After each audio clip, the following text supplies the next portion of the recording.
Welcome to our channel. நம்ம இன்னைக்கு orientation பற்றி பார்க்க போகிறோம். ஓரியன்டேஷன் ரொம்ப மஸ்டா அப்படின்னா, ஆமாம், நமக்கு ரொம்ப மஸ்ட்டு. சைட்டட் பீப்புள்ஸ்னால் உள்ளே வந்தோடனே பார்ப்பாங்க, சமைப்பாங்க, அப்படி பண்ணுவாங்க. நம்ம அப்படி கிடையாதுல்ல. டச் பண்ணி, ஃபீல் பண்ணி, ஸ்மெல் பண்ணி அப்படி தானே சமைக்க போகிறோம். ஸோ தட் நமக்கு ஓரியன்டேஷன் ரொம்ப ரொம்ப முக்கியம். பிகினர்ஸ்க்கு வந்து எல்லாமே எல்லாருக்கும் எல்லாம் தெரிஞ்சிடாதுல, தெரியாதவங்க நிறைய பேர் இருக்காங்க. ஸோ அவங்களுக்காண்டி ஓரியன்டேஷன் நம்ம பண்ணுறோம். ஃபஸ்ட்டு ஸ்டவ்வை பற்றி நம்ம பார்க்குறோம். அது எப்படி ஸ்விட்ச் ஆன் பண்ணுறது, ஆஃப் பண்ணுறது, அதெல்லாம் நம்ம பார்க்க போகிறோம். ஸோ பார்க்கலாமா? என்னோட ஸ்டவ் பார்த்திங்கன்னா ரெக்டாங்குலர் ஷேப்பில் நீளமாக அப்படி இருக்கும். இதில் வந்துட்டு 2 பர்னர்ஸ் இருக்குது. எனக்கு கீழே ஸ்விட்ச் ஆன் ஆஃப் ஸ்விட்ச் இருக்குது. ஸோ அது 2 பர்னர்ஸ்க்கு மேலே ஒரு ஸ்டாண்ட் மாதிரி கொடுத்துருப்பாங்க. அது எதுக்குன்னா பாத்திரம் நம்ம வச்சு சமைக்கிறதுக்காக. ரைட் சைட் பார்த்திங்கன்னா ஒரு டியூப்பு போய் சிலிண்டரோட கனெக்ட் ஆகும். ஓகேவா? இப்போ வந்து நீங்கள் அடுப்பக்கத்தில் போகும்போது ஒரு சைட்டட் பர்சனாக கூட ஹெல்ப்புக்கு கூட்டிகிட்டு போங்க. ஃபஸ்ட்டு கற்றுக்கும் போது நமக்கு யாராவது ஹெல்ப் பண்ணி தான் ஆகணும். ஏன்னா இது கேஸ் விஷயம் இல்லையா? ஸோ சேஃபாக ஹேண்டில் பண்ணணும். அடுத்து லைட்டர்லாம் நீங்கள் எடுத்து வச்சுக்கோங்க பக்கத்தில். நான் லைட்டர் ஆன் பண்ணி காட்டுறேன். அது எப்படி இருக்குது அந்த சவுண்டுன்னு பார்த்துக்கோங்க. கேட்குதா? நல்லா கேட்குதா? ஓகே. இது வெறும் லைட்டரை நீங்கள் வந்து அப்படி ப்ரெஸ் பண்ணும்போது அந்த சவுண்ட் வரும். இப்போ நான் வந்து ஸ்விட்ச் பண்ணி காட்டுறேன் ஸ்டவ்வை. பர்னர்ஸ் ஃபஸ்ட்டு தொட்டு பார்த்தீங்கன்னு வச்சுக்கோங்க. நடுவில் ஒரு ஹோல் மாதிரி இருக்கும். அதுக்கு மேலே தான் பர்னர் இருக்கும். அதில் சின்ன சின்ன சின்ன சின்ன சின்ன சின்ன ஹோல் இருக்கும். ஸோ அந்த ஹோல் மேலே வச்சுட்டு லைட்டாக ப்ரெஸ் பண்ணிங்கன்னா ஆன் ஆகிக்கும். ஆன் ஆகும்போது புஃப் அப்படின்னு ஒரு சவுண்டு கேட்டுச்சு பார்த்தீங்கன்னா, அப்படி இருந்தால் அது ஆன் ஆயிடுச்சுன்னு அப்படின்னு அர்த்தம். ஓகேவா? அப்புறம் நமக்கு ஹீட் வரும் அதில் இருந்துட்டு. அப்புறம் நம்ம கொஞ்சமாக சிம் பண்ணிவிட்டு, அதாவது லெஃப்ட் சைடு வந்து அப்படியே திருவினிங்கன்னா சிம் ஆயிடும். சிம்மில் வச்சுட்டு பாத்திரத்தை மெதுவாக மேலே வச்சுக்கணும். ப்ளேஸ் பண்ணுறது கொஞ்சம் கஷ்டம் நமக்கு. அதனால் பற்ற வச்சுட்டு ப்ளேஸ் பண்ணுறது கஷ்டம். ப்ளேஸ் பண்ணிட்டு பற்ற வச்சா அதுக்கு இது ஓகே. ஆனால் அது ஃபஸ்ட்டு ஸ்டார்டிங்கில் பண்ணிங்கன்னா கொஞ்சம் ரிஸ்க், அது வேணாம். ஸோ வச்சாச்சு. இப்போ பாத்திரம் வச்சாச்சு. இனிமேல் நம்ம ஃபுல்லாக வச்சுக்கணுன்னா வச்சுக்கலாம். ஃபுல்லாக வச்சிட்டோன்னா அது ஃபுல் ஃப்ளேமும் அது பாத்திரத்தை சுற்றி வந்துடும். ஓகேவா?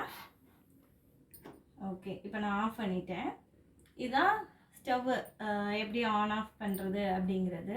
ஸோ ஸ்டவ் பக்கத்தில் போகும்போது யாராவது ஒரு சைட்டட் பர்சனை மஸ்ட் நீங்கள் கூட்டிகிட்டு போயே ஆகணும். ஏன்னா ஃபஸ்ட்டு பிகினர்ஸ்க்கு வந்து யாரோட ஹெல்ப்பாவது கண்டிப்பாக தேவை. இது ரொம்ப சேஃபாக ஹேண்டில் பண்ணுற விஷயம். அடுத்து எப்படின்னா நம்ம ஸ்பைசஸ் பற்றி பார்த்துக்குவோம். ஏன்னா சமைக்கிறதுக்கு இதெல்லாம் ரொம்ப பேசிக்கான ஸ்பைசஸ். இது தெரியாமல் நம்ம சமைக்கவே முடியாது. இது என்னோடய அஞ்சரை பெட்டி. இதில் என்னென்ன வச்சுருக்கேன்னா, நான் கடுகு, சீரகம், சோம்பு, வெந்தயம் எல்லாமே வச்சுருக்கேன் இதில்.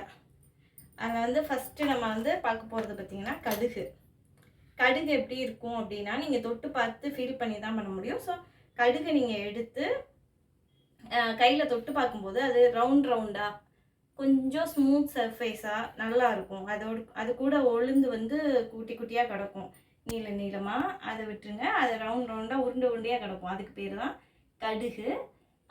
இங்கிலீஷில் வந்து மஸ்டர்ட் சீட்ஸ்ன்னு சொல்லுவாங்க. ஓகேவா?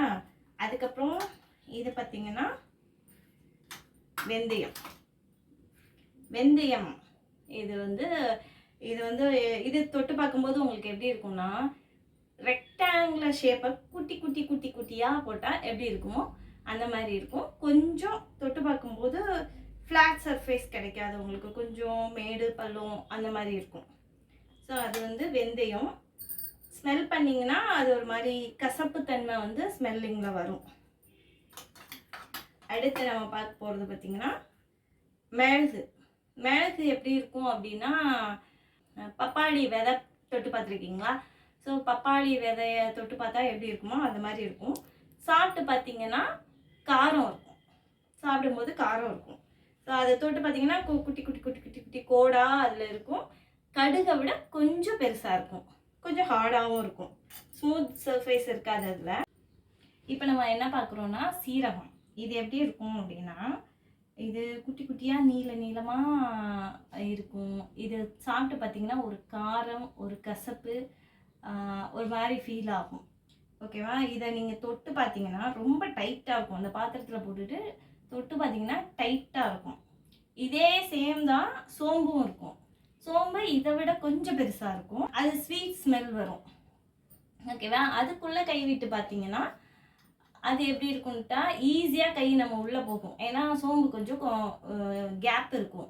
ஏன்னா சீரகம் வந்து குட்டி குட்டியாக இருக்கனால அதில் கேப்பே விழுகாது. நம்ம கையை விட்டு பார்க்கும்போது டைட்டாக இருக்கும். அதை அழுறதுக்கும் கொஞ்சம் கஷ்டமாக இருக்கும். அப்படி இல்லை சோம்பு. சோம்பு வந்து நம்ம டக்குன்னு அள்ளிடலாம். உள்ளே கை விட்டு பார்க்கும்போது லூஸாக இருக்கும், லூஸ் கொடுக்கும். ஸோ அதை வச்சு நம்ம டிஃப்ரென்ஸ் கண்டுபிடிச்சிக்கலாம். நான் எப்படி அலைன் பண்ணியிருக்கேன் அப்படின்னா கடுகு, அதுக்கப்புறம் வெந்தயம், அதுக்கப்புறம் மிளகு, அதுக்கப்புறம் சீரகம், சென்டராக சோம்பு வச்சுருக்கேன் எனக்கு ஈஸியாக ஐடென்டிட்டி பண்ணுறதுக்கு. அதுக்கப்புறம் பார்த்தீங்கன்னா குட்டி குட்டியாக பெருங்காயம், இது கட்டி பெருங்காயம் நான் குட்டி குட்டியாக வச்சுருக்கேன். அது வந்து ஸ்கொயர் ஸ்கொயராக இருக்குது. அது வெட்டி அப்படி ஸ்கொயர் ஸ்கொயராக போட்டு வச்சுருக்கேன்.